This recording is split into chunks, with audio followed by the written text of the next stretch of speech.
Bom, aqui só para explicar algumas das teorias lockeanas, né, como elas são importantes para justificar depois a ideia de superioridade da burguesia que está ascendendo, né, os comerciantes. Bom, como é que se rivaliza com as ideias anteriores? Primeiro, é preciso dizer que há um direito de natureza, um direito natural. E, como nós já sabemos, já mostramos em outros em slides anteriores, são as três perspectivas: a vida, a liberdade e os bens, ou a propriedade, que é fruto do trabalho. Ora, por que a propriedade é um direito natural? Veja só como é que o Locke argumenta. O Locke diz assim: ora, Deus é o grande engenheiro do universo, é o grande arquiteto do universo. O mundo foi feito a partir da obra das suas mãos. Portanto, Deus trabalhou para que isso acontecesse. Ora, se Deus trabalhou e fez o mundo é sua propriedade. Percebe? E, por outro lado, Deus fez o homem à sua imagem, à sua semelhança. E fez o que com o homem? Entregou essa propriedade, que é o mundo, para que o homem cuidasse, administrasse e trabalhasse. Qual foi o problema? É que o homem peca, é expulso do jardim. O que o homem precisa fazer agora para que a terra seja sua? Trabalhar, para que todas as coisas conquistadas por ele agora seja fruto do seu trabalho, seja fruto do suor do seu rosto. E aí é que o direito inicial a si próprio é estabelecido.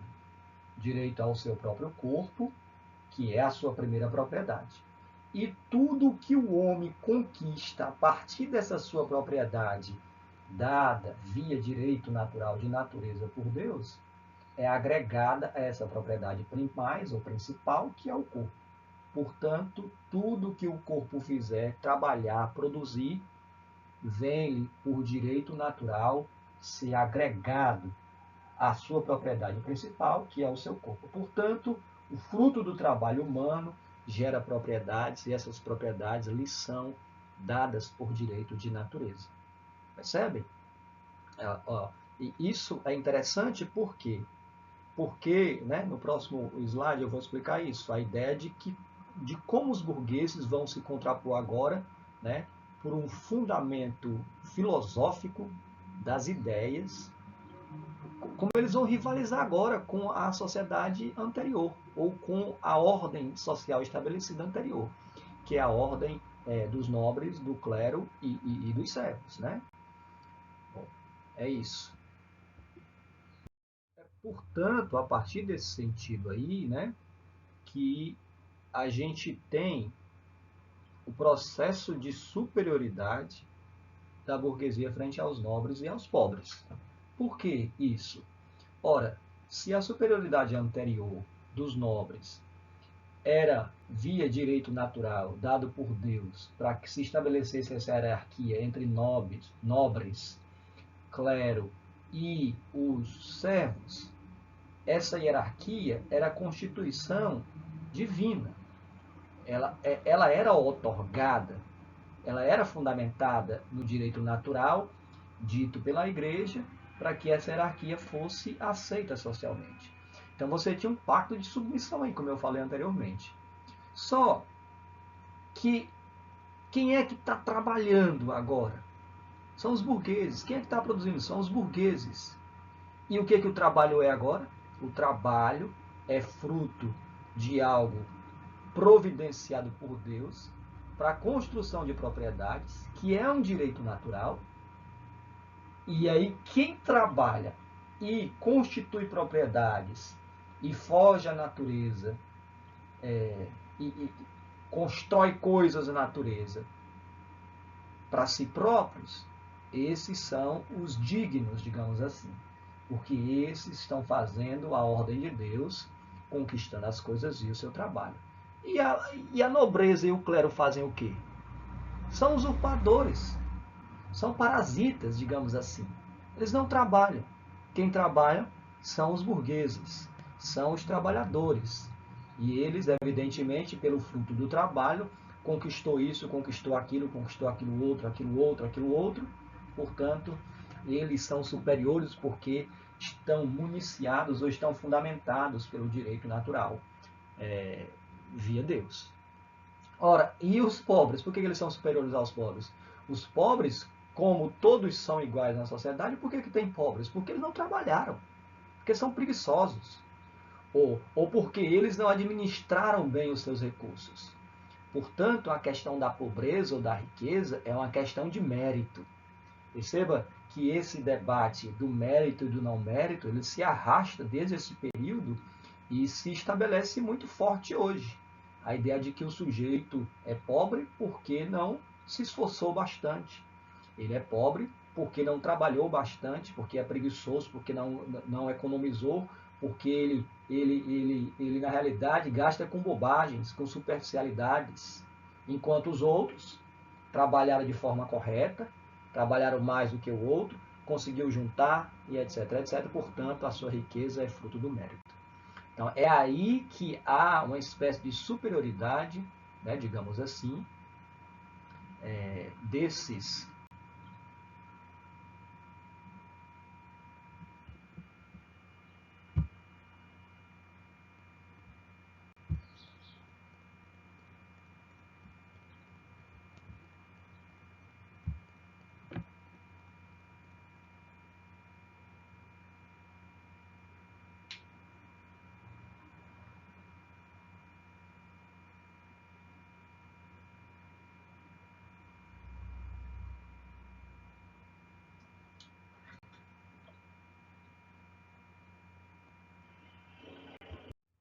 Ora, e aí, claro, né, vai se estabelecer, ou começar a se estabelecer, uma nova ordem social.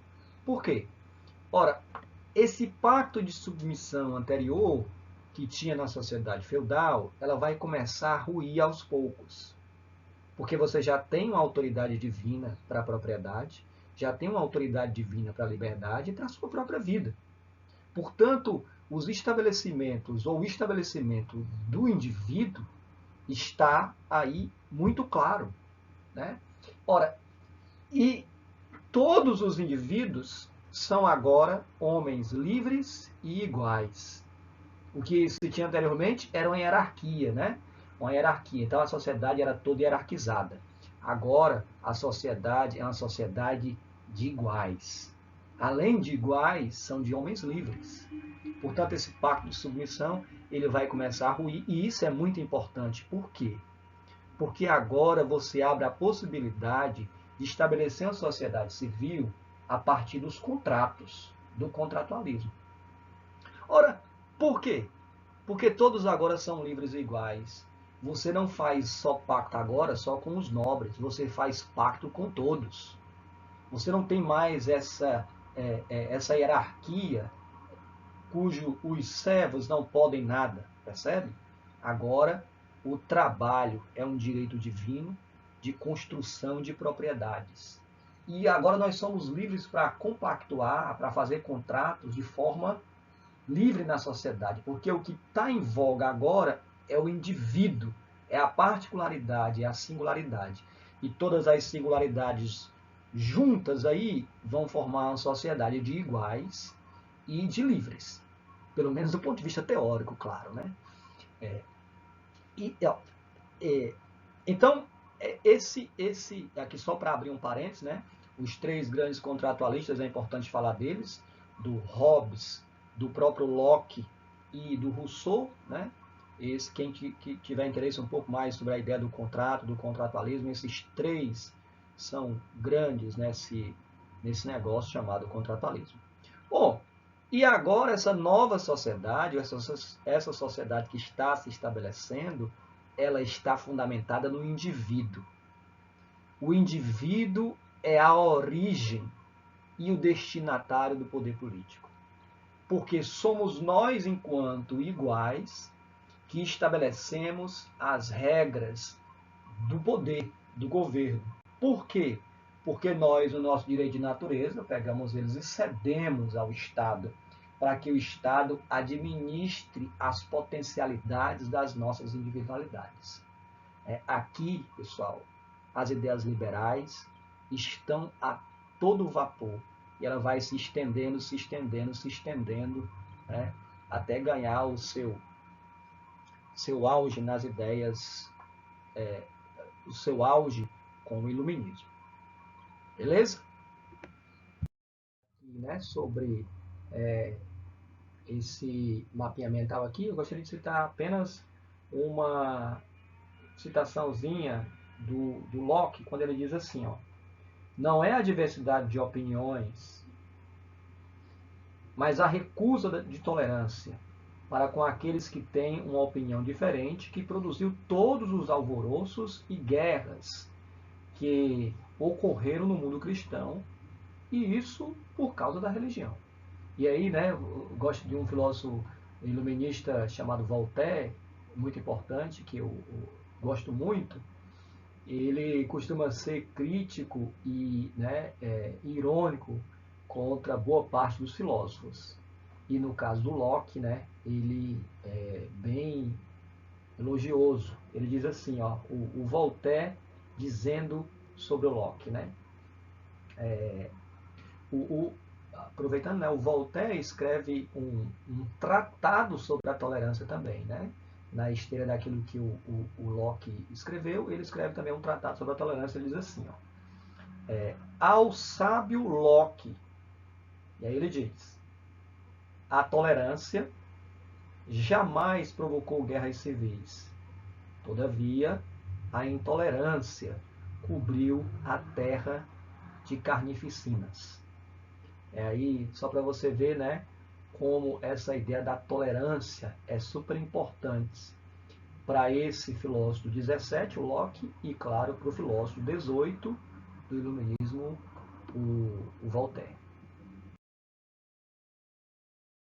E aí, claro, né, essas ideias, presta atenção, são tão importantes que elas vão ser fundamentais para um negocinho chamado Revolução Industrial do 18.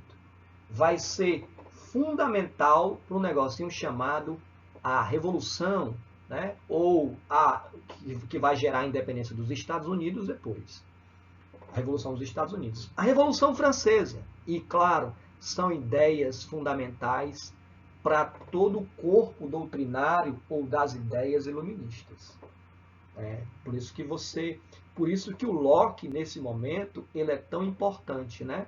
Para a gente entender essa liberdade de circulação de pessoas, liberdade das ideias, liberdade de expressão, liberdades de culto, liberdades que são as liberdades religiosas, liberdade de comercialização, o que o governo pode fazer sobre nós, ele pode nos colocar em casa e pedir para que a gente fique, que obrigue ou não, né? Ele pode fazer com que os empresários não produzam ou não produzam.